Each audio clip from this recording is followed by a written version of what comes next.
दीपिका ऐसे परिवेश में पली बड़ी थी जहां अनुशासित रहना अनिवार्य था। हर काम समय पर होना चाहिए। लड़कियों को किसी तरह की आज़ादी नहीं थी। जब दीपिका कॉलेज जाती तभी थोड़ी खुश रहती।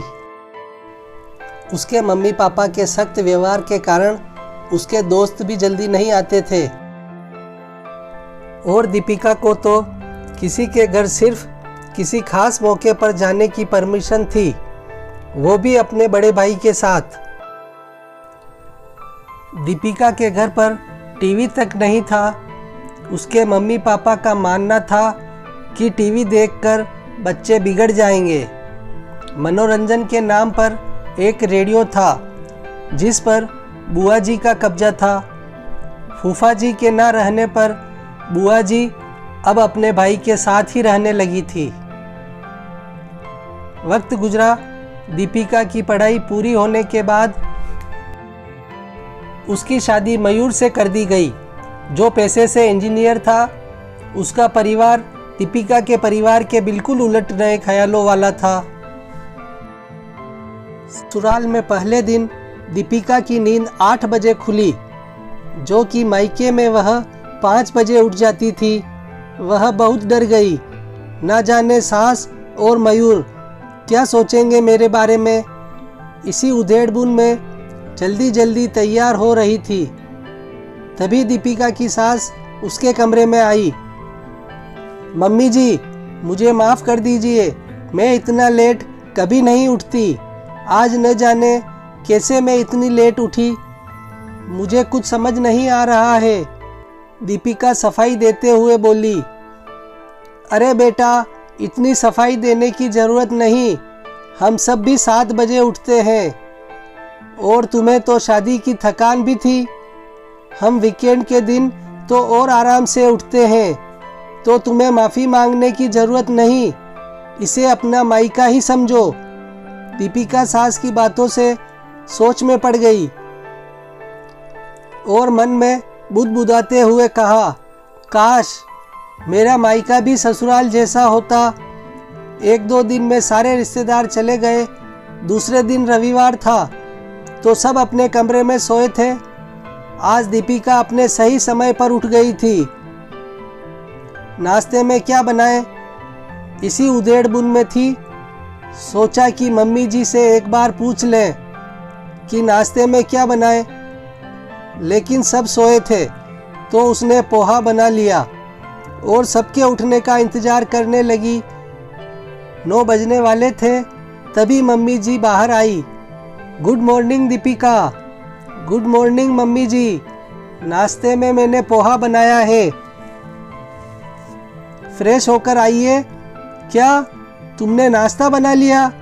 आज तो हम बाहर जाकर नाश्ता करते हैं। चलो कोई बात नहीं, तुम्हारा बनाया हुआ नाश्ता भी कर लेंगे और तुम्हें आज बालूजी हलवाई की दुकान का लजीज नाश्ता कराते हैं। लगता है आज भी तुम जल्दी उठ गई। कितनी बार कहा बेटा, इसे अपना मायका समझो, ससुराल नहीं। दीपिका मम्मी जी की इन बातों से हैरान हो जाती है और सोचने लगती, कैसे बताऊं कि मेरे मायके में इतने लेट कोई नहीं सोता। एक बार मैं लेट उठी तो बुआ जी ने कितना डांटा था, पर यहाँ तो कोई बंदिशें ही नहीं है। धीरे धीरे दीपिका खुलकर जीना सीख गई। अब उसकी सारी हिचक चली गई। सास के रूप में ही माँ मिल गई थी उसे, मायका तो भूल ही गई थी। एक दिन उसके मायके से बुलावा आया। ना चाहते हुए भी दीपिका को जाना पड़ रहा था। वो गई। वहाँ जाकर फिर से वही रूटीन फॉलो करना पड़ रहा था। घर में बंद हो गई थी। उसका मन अपने ससुराल में ही लगा रहता था। सब उसे बहुत प्यार जो करते थे। दीपिका की दोस्त टीना उससे मिलने आई और ससुराल के बारे में पूछा तो दीपिका ने कहा, मैं तो कहती हूँ कि भगवान करे हर लड़की को ऐसा ही ससुराल मिले। मेरे ससुराल में कोई बंदिश नहीं, मम्मी जी बिल्कुल मेरी दोस्त की तरह रहती हैं।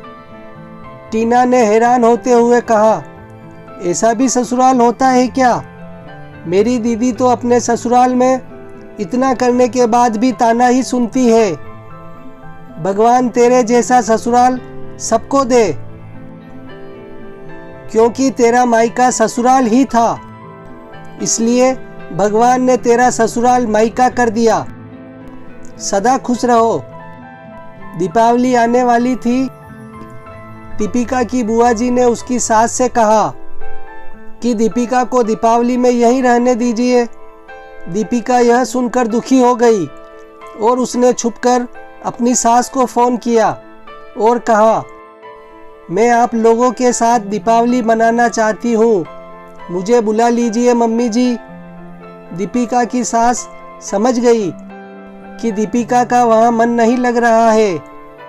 एक सप्ताह बाद दीपिका की सास उसके मायके आई। उनको देखकर सब आश्चर्यचकित हो गए। दीपिका के पापा ने कहा, आप अचानक? पहले बताया होता तो हम आपको लेने आ जाते। क्या कहें? अब दीपिका के बिना मन ही नहीं लग रहा था, तो मिलने चले आए। दीपिका सबको देखकर खुशी से फूली न समाई, लेकिन अपनी खुशी को छुपाए रखा। दीपिका सबके लिए चाय नाश्ता बनाने चली गई। दीपिका की सास ने कहा, दरअसल बात यह है भाई साहब, हम दीपिका को लेने आए हैं। दीपिका के बिना हमारा मन ही नहीं लग रहा है और इस बार सोचा बिना लक्ष्मी कैसी दीपावली, इसलिए हम अपनी लक्ष्मी को लेने आ गए। पर बहन जी, अरे पर और लेकिन छोड़िए और विदाई की तैयारी कीजिए, हम कल सुबह ही निकलेंगे। दीपिका जल्दी जल्दी अपनी पैकिंग में लग गई।